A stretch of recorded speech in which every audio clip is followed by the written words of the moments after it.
The sounds of a small town fair. The rides. Burgers on a hot grill. Well, we'd like to take just a second to welcome you to the 2025 Beardstown Fall Fun Festival. Thank you so much for all your support this weekend. We hope you're having fun. Wasn't that a great band? That was a nice way to spend a Sunday afternoon. You know, the Fall Fun Festival has been happening here in Beardstown, Illinois for more than 70 years. It's a community celebration that's a tradition, like those in many rural places across the country.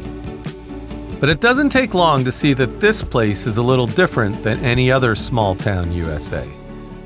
Multiple taco trucks, the food and crafts from the Caribbean, and offerings from lots of other places around the world. In fact, Beardstown is a place where the local school district welcomes students from 30 different countries, speaking 18 different languages and dialects. This town they were going to roll up the streets. There were houses for sale on every block. The influx of immigrants, it absolutely saved this town. In this episode of Reimagine Rural, I'm visiting Beardstown to learn how immigrants have brought a new kind of life and vitality to this Midwestern town, and what the future might hold for them and this place. I'm Tony Pipa, a senior fellow in the Center for Sustainable Development at the Brookings Institution, and your host for the podcast, where I talk to local people, capture their stories of the positive changes unfolding in their hometowns, and explore the implications and the intersections with public policy. Beardstown is in west central Illinois along the Illinois River, about 2 hours north of St. Louis, Missouri. Abraham Lincoln made a name for himself here defending Duff Armstrong in the famous Almanac trial. It's a good story to look up if you don't know it. And the town is famous for having the only courtroom still in operation today where Lincoln practiced law. It's the kind of quintessential American history that you often find in rural places. In the mid-19th century, Beardstown earned the nickname Porkopolis and was once the largest center of meatpacking in the country. That industry has its own unique history, one that's traditionally been dominated by immigrant labor. And true to form, since the early 90s, the local meat processing plant here has attracted a wide range of newcomers who have since put down roots. The schools and churches have an unmistakable multicultural flair, and immigrants have opened several businesses downtown and storefronts that had been sitting vacant. This is Katie Vitale, Beardstown's city clerk. We have an African grocery store on our square. We have a Hispanic bakery. We have a Cuban church on the corner. We have Alondra's, a Hispanic hairdresser here in town. We have a Haitian grocery store that's about to open. We have 4 Hispanic grocery stores. Like many other rural towns across Illinois, Beardstown leans conservative. It's in Cass County, which in 2024 voted overwhelmingly for Donald Trump. At the festival, at a table on the town square behind the Republican Party's tent, I caught up with Buffy Tillett Pratt, a longtime real estate broker whose dad was mayor in the 50s and 60s. Buffy's had a pulse on the demographic changes in the county as part of her work. On the sign at the edge of town, it says 5,800 population. Now, we have many Hispanics in town who didn't feel comfortable talking to the census takers, and we have learned from the schools and the registration of the children that our population is closer to 7,000. City officials familiar with water usage suggest the population might even be higher than that. Most of the folks we talked to remember the late 1980s as a watershed moment in Beardstown's immigration story. Oscar Mayer's meatpacking plant was the town's largest employer when it closed in 1987 after 20 years in business here. More than 600 people in Cass County lost their jobs. A subsidiary of the agricultural conglomerate Cargill entered the picture that year and reopened the plant, offering pay that was almost 25% less than before. The company hired locals, but struggled to keep a consistent workforce at those wages. That's when they started hiring immigrants. Here's Lorraine Brazel, a retired ESL instructor at Western Illinois University. You heard from her at the top of the episode. We spoke in the yard in front of her home in Beardstown. One of the things that happened with Oscar Mayer was the rate of injuries and carpal tunnel syndrome and all those things. Well, with an immigrant population, that didn't matter because those people were not making claims. And so we had this huge influx very quickly, mostly people from Mexico to work there. Brian DeLoche was a police officer for 2 decades in Beardstown. He's retired now, but Brian has worn a lot of hats over the years, mostly in public service. And during my conversations in town, he was kind of acknowledged as the unofficial historian of Beardstown. He now runs the food pantry, and he's also a military veteran, former editor and now occasional newspaper columnist, former school bus driver, and a hobbyist photographer. Beardstown was a community where everybody knew everybody. Brian's also worked in radio. Can you tell? You knew the people that lived on your street. You knew the people that you went through school with. I knew all the people that I delivered newspaper to. Most of the families, adults, grandparents, they stayed. Somebody would be in a house and they'd be in that house for 20, 30, 40 years. There was a lot of, I wouldn't exactly say pushback. Resentment would be too strong, but it's like, why? Why are they coming here? What are they doing here? So neighborhoods began to change, and the community began to change with it. There was racism. Most of it, I would say, was thinly veiled back then. From our surrounding communities, there was a kind of a condescending attitude. They started talking about Beardstown as being Little Mexico because this is where people were landing. The new residents attracted unwanted attention from beyond the county. In the mid-20th century, Beardstown was known as a sundown town. If you were a person of color in this community, it meant get out of town by sundown. You are not welcome here. That is no longer the case. I'm glad that that no longer exists. It was around this time that Lorraine Brazel met her now ex-husband, an immigrant from Mexico. She was teaching ESL classes and was attuned to the mounting tensions around town. Unrest came in 1996 at a local Mexican bar.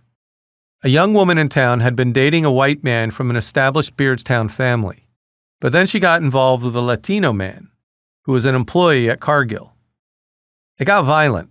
The white boyfriend and his friends beat up the Latino man, who left the bar and returned with a gun.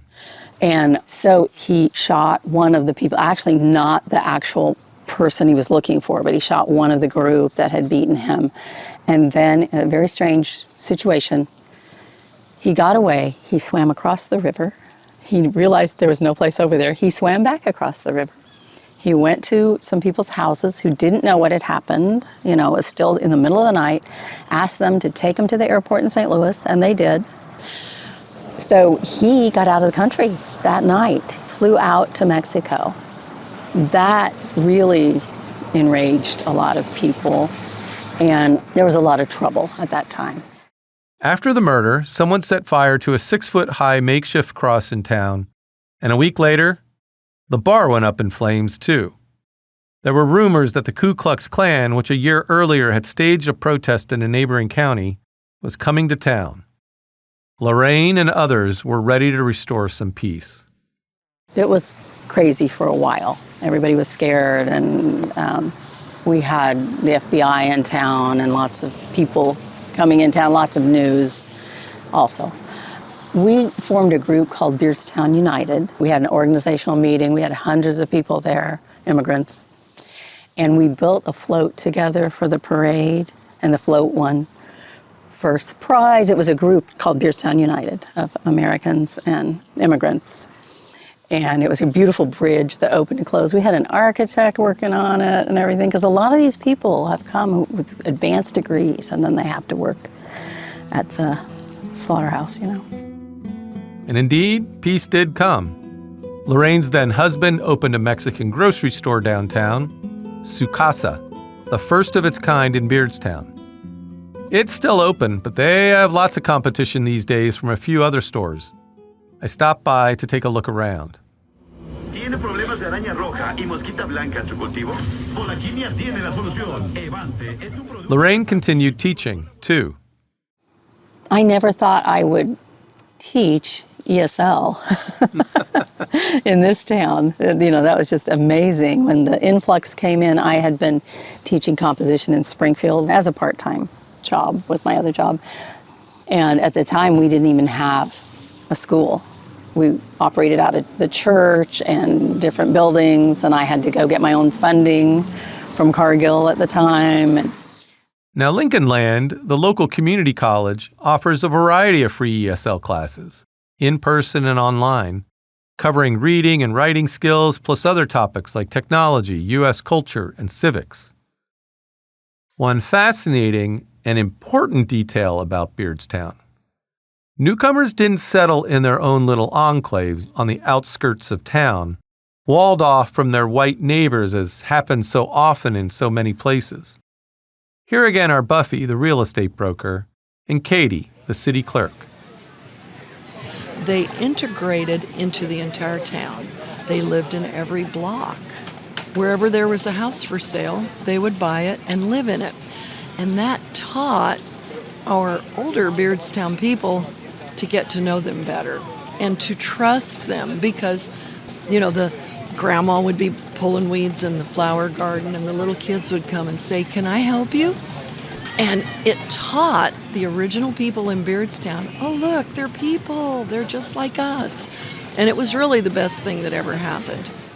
So when I moved here, my block of 8 houses had all Caucasian people living in them. Right now, my block has 4, so half, which is kind of the trend that we've seen, is that the immigration population has pretty much doubled. And so, I mean, even if you look at our statistics with our school and things like that, I mean, you can see that Caucasians are the minority. All of my neighbors are either Dominican or African or Mexican. You know, it's just such a mix. There's no neighborhood segregation. That's what I love about Beardstown. I talked to one of those neighbors, Christian Kimungu, who invited me into his apartment to chat.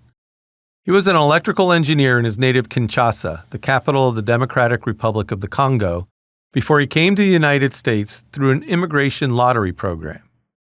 A friend in the DRC connected Christian with his brother, who lived in Champaign, Illinois. From him, Christian learned about JBS, the world's largest meat processing company, which is headquartered in Brazil but had acquired Cargill's pork operations in Beardstown 10 years ago. The Beardstown campus produces 7 million 8-ounce servings of pork per day. The work can be grueling, but it's consistent. So he took me over here to Beardstown. And the first time when I got here, it was like, oh, a small town, quiet. And then I introduced my application to GBS. And then they called me, and then I started working down there. When I came, the first time when I came in Beardstown, I was not speaking English the way you are speaking to me. No. Just French. I was not able to have like a conversation with some people. And myself, I went to ESL to learn just how to speak and to talk. Kinshasa, where Christian comes from, is huge, by the way. It's one of the largest cities in the world. So I wondered what about Beardstown would appeal to him. Christian said his new friend made what seemed like a good case. Champaign has more than 90,000 people, and though it's nowhere near as big as Kinshasa's population of over 17 million, he worried Christian would get lost in the mix in Champaign. He urged him, try out this small town first. Throughout our conversation, Christian talked again and again about how safe he feels in Beardstown. Do you know, in Africa, you can send your kids to school, not in the capital, but somewhere else. And You cannot go back to pick them up. You never know. I'm telling you the truth. The rebel, they can just come to take your kids and go with them. They don't care how old they are. They are the little kids, 10, 12, gonna give them the gun to fight. So you cannot walk, even if in the capital, you cannot walk like after 10 p.m. Christian told me how one night after 10 o'clock, he walked to get some food at a restaurant in Kinshasa and got hassled by the police, who stole his money and roughed him up. I like Beardstown because it's a quiet town too. No problem, no violence. Everybody knows almost everybody. So the place where most of the immigrants are coming to in Beardstown is JBS. And all across Beardstown, you can find evidence of their support. The signs entering town read Beardstown, home of JBS. The company donated the soccerplex, which bears its name. During the COVID-19 pandemic, JBS donated to downtown revitalization projects. So at that time, we got to redo the Beardstown Square. We redid the River Walk. We made murals here in town. We redid all of the entrances into town with all of that money, just to kind of give it a new life so that people knew that we were still around. For a quarter century, Beardstown has hosted Fiesta Patrias in mid-September, a celebration of Mexico's independence. Here's Jamie Chapman, general manager at the Cass County Star-Gazette newspaper. Jamie's a lifelong resident of Beardstown. You see everyone, young and old. I mean, people from my church I see there every year. Everybody celebrates it. And that shows, I think, how far we've came as a community is accepting it and accepting the immigration. To illustrate what you hear Jamie saying, just listen to this audio from a video that Armando Trujillo made of last year's event. ¿Cómo se celebran las fiestas patrias en Beardstown, Illinois?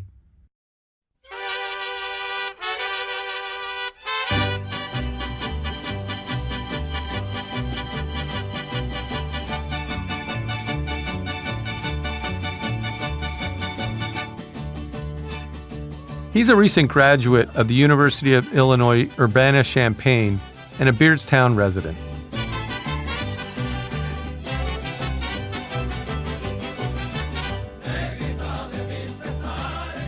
It's quite the fiesta. Dancing, piñatas, music, a parade, colorful traditional costumes, the works. But this year, the committee behind the event decided to cancel it. My parents are part of the committee that throws that celebration. They didn't throw the festival this year, and they were not part of the parade this year as a protest for everything that's been going on over at the government. It was a group decision done by the committee, and hopefully something was said by it.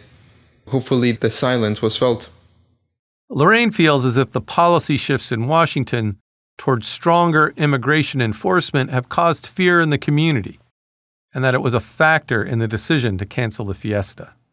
I have never seen the fear that is just pervasive now. I mean, for the festival to be canceled, that just shows how afraid people are, the people who have legal documents. As a rationale for his administration's strong stance on immigration, President Trump has suggested that immigrants are taking jobs away from American workers. But that hasn't been the experience in Beardstown. Over the last 30 years, I've watched the shift in population and the workforce at JBS, or XL, or Cargill, or whatever name you wanted to put on over the last 30 years. And the reason they have turned, those employers have turned to an immigrant-based workforce is because they couldn't find people to take the jobs that they were offering for the amount of pay and benefits that they would receive. That is the simple truth of the matter. Nobody that I know that had a job there was kicked out because we're going to replace you with somebody of color. We're going to bring in somebody to take your job. No, that's not happening. Earlier this year, the Trump administration revoked the country's humanitarian parole program that allowed residents of Cuba, Haiti, Nicaragua, and Venezuela to come to the United States for work. It's the same program that brought Haitians to Springfield, Ohio, a situation that became such a major story during the election. That program had allowed JBS and Dot Foods, a company less than half an hour away that is North America's largest food industry redistributor, to sponsor hundreds of workers, many of whom reside in Beardstown. They all suddenly found themselves undocumented, and it's hard to know what that's going to mean for the town. Despite the cancellation of Fiesta Patrias, Buffy Tillett Pratt's church, St. Alexius Catholic Church, held its own small Mexican Independence Day celebration. She thinks the suggestion that her neighbors are scared is overblown. There were non-documented people at this event, and they were not hiding. They were not afraid. They have been here. Many of our undocumented people have been here 20 years. They have an I-10. They're paying income tax. They were not hiding. They were celebrating Mexican Independence Day. I mean, my ex-husband, he's a naturalized citizen, but he has his doubts, but he continues to go back to Mexico to see his family and says, I'll risk it. But his wife, who has permanent residency, she's afraid to cross the border. Signs of Beardstown's diversity are easy to find all across town. The Catholic Church in town offers services in English, Spanish, and French. The school district posts social media announcements in those languages on its Facebook page. It's not unusual to walk around town and pick up snippets of conversation in all three languages. You don't find this degree of diversity anywhere else. I would just about venture to say Beardstown may well be, in its diversity makeup, in its demographics, one of the most diverse communities under 10,000 people anywhere in the United States, certainly in the state of Illinois. That diversity was a huge draw for Beardstown resident Maggie He when it came time to enroll her kids in public school. So I feel very lucky that my kids got to grow up in our little bitty town with so many cultures, because I feel like it prepared them to be more ready for the world. They go out into any society now, and they're comfortable with all the different cultures, all different types of people. They're just so culturally competent, and I feel blessed that they got to grow up in a place that taught them that. Here's Lorraine Brazel again, followed by Jamie Chapman from the newspaper. We would not have our high school if it weren't for the immigrant community coming in. And I think people realize that. All the other schools have had to consolidate, and we're still the Beardstown Tigers. And it has brought in talent. We have a soccer team now, and they are great. And we have had some great football players, and, it's just helped the school a lot. When I was in high school, it was like, well, what's soccer? I've seen it on TV some, but it's something we kind of skip over. And now it's just huge. We have so many kids, and it's everyone you see. It's the same thing. A little boy that was, his whole family's been born and raised here for 100 years, playing next to a little girl from Africa, next to a little boy from Haiti, and it's neat. Soccer's huge for everybody. But a population as diverse as Beardstown's needs resources in its schools, and that has presented some challenges. The change was rapid, and it became necessary for our school district to implement English as a second language classes. They developed grant programs to accommodate the new immigrants, and so there was grant funding available for those programs, but the way the programs were structured, new computers went to the grant-funded programs and were not available to the people who were not part of the grant funding programs, and that created resentment. It has created some challenges because our test scores are down. You know, it's because there are a lot of non-English speakers, and so they have to have a bilingual program. But I think those challenges have been outweighed by what we've gained in diversity. And like many rural towns across the country, Beardstown is faced with a major housing challenge. Everyone I talked to said so, including real estate broker Buffy Tillett Pratt.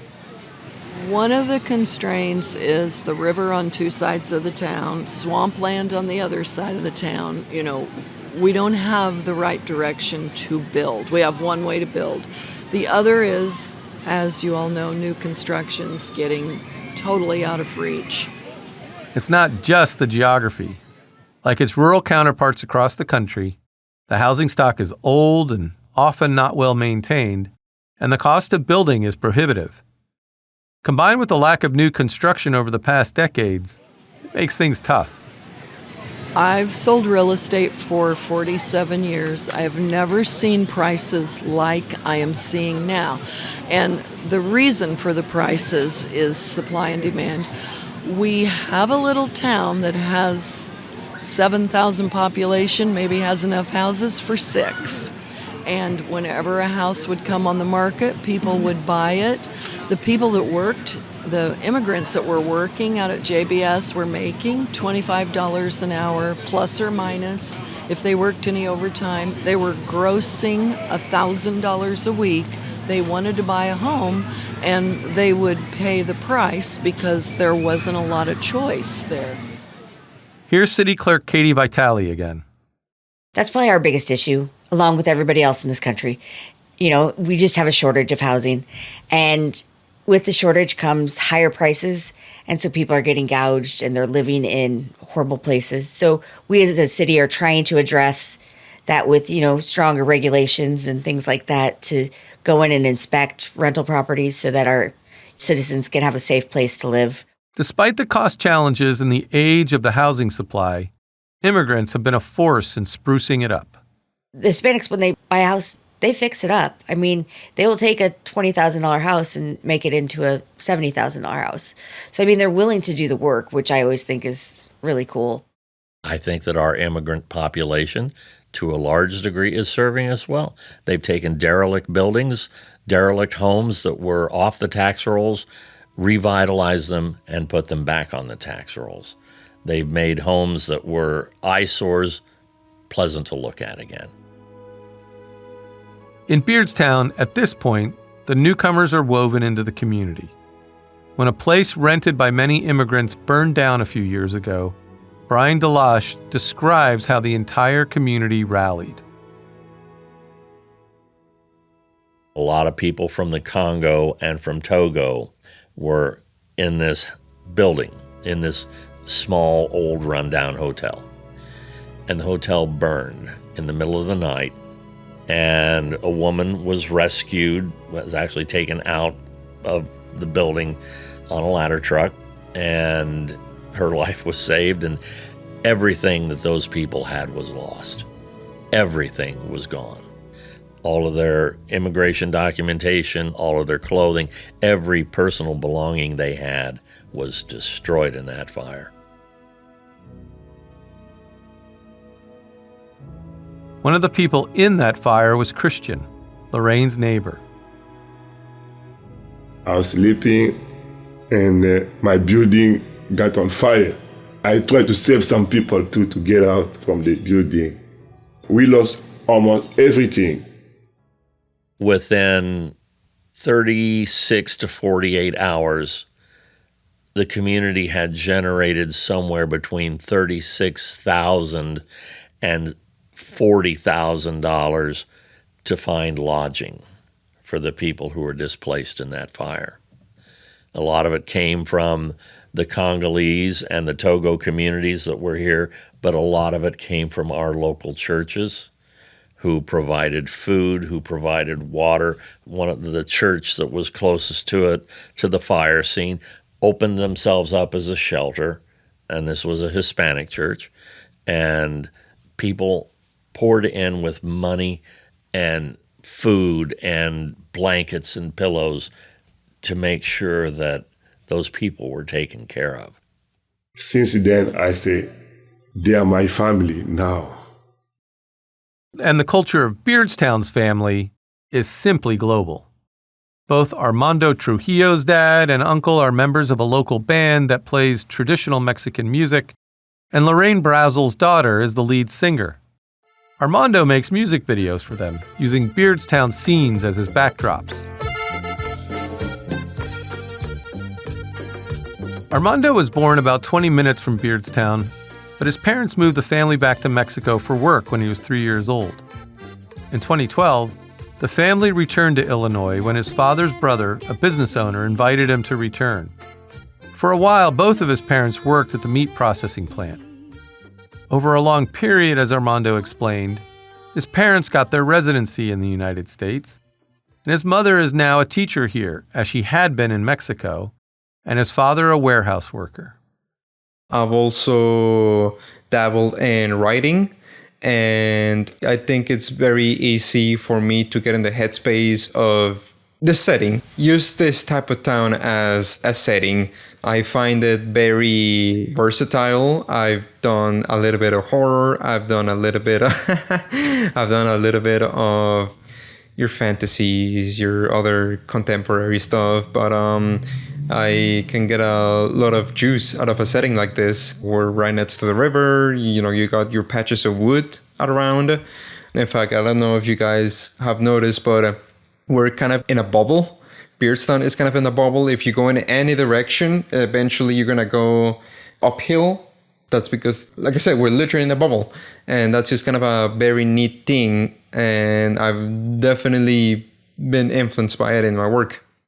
As mentioned earlier, Buffy Tillett Pratt's father was the mayor of Beardstown in the late 1960s when the town was courting Oscar Mayer.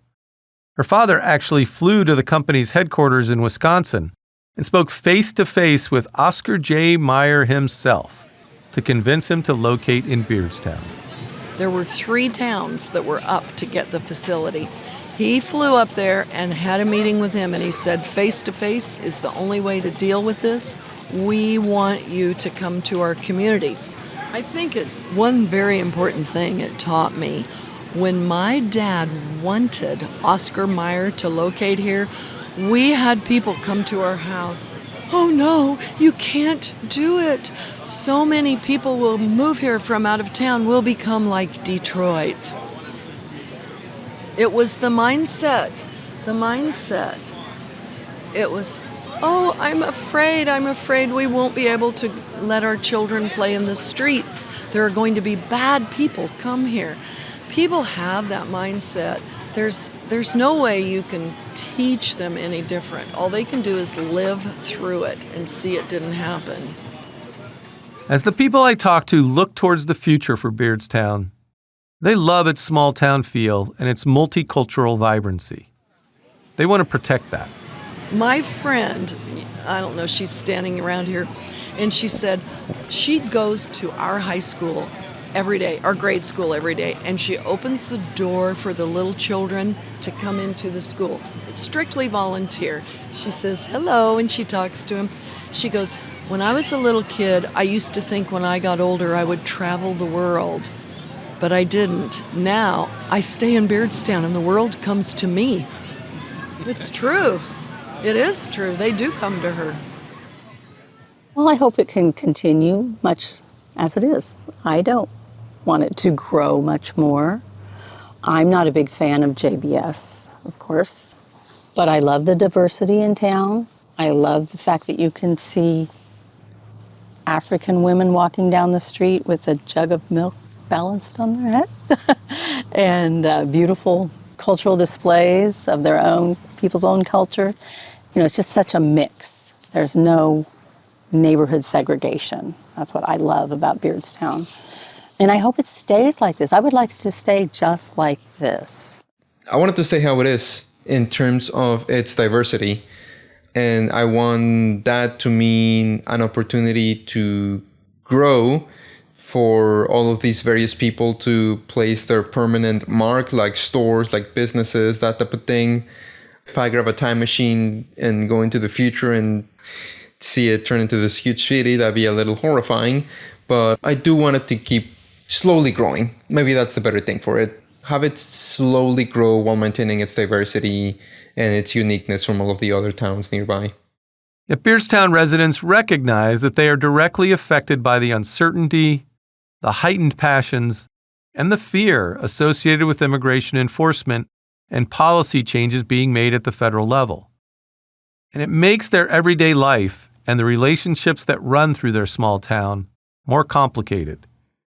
My hope is that the rhetoric on both sides calms down to allow people to exist peacefully without having to wonder about what change is coming next. You were here for our fall festival. You saw a lot of faces of color downtown today. I would venture to say that the majority of the ones that you saw today were the people operating food stands. The majority did not come. The demographic in our square today was not what you would normally see on a fall festival weekend because of the current climate.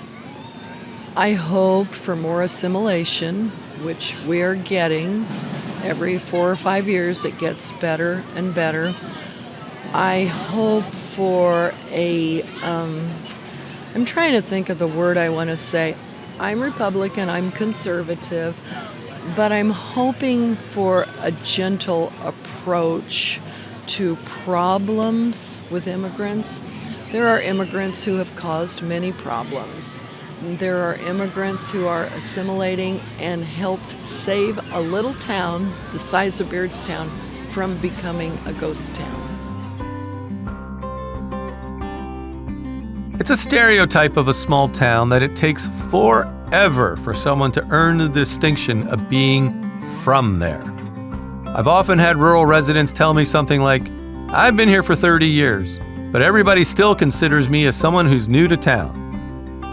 But frankly, one of the major themes that runs through this podcast is that even small changes in a rural community are often felt more acutely and more directly by its residents than in cities or suburbs. Beardstown's been experiencing significant change for decades now, and they've come to embrace it. They're proud of their town and its diversity, and they delight in giving you recommendations for the best ethnic food in town. They're proud to call the newcomers neighbors, and they recognize how important they've been to the vitality of the community. Yet it's not been without tensions nor challenges. Building on what Buffy said earlier, they're still living through it. But their story demonstrates that the local realities around immigration are far more complex than the national narrative that dominates our policy debates and our airwaves. And that's a lesson we should all be grateful for. Thanks for listening.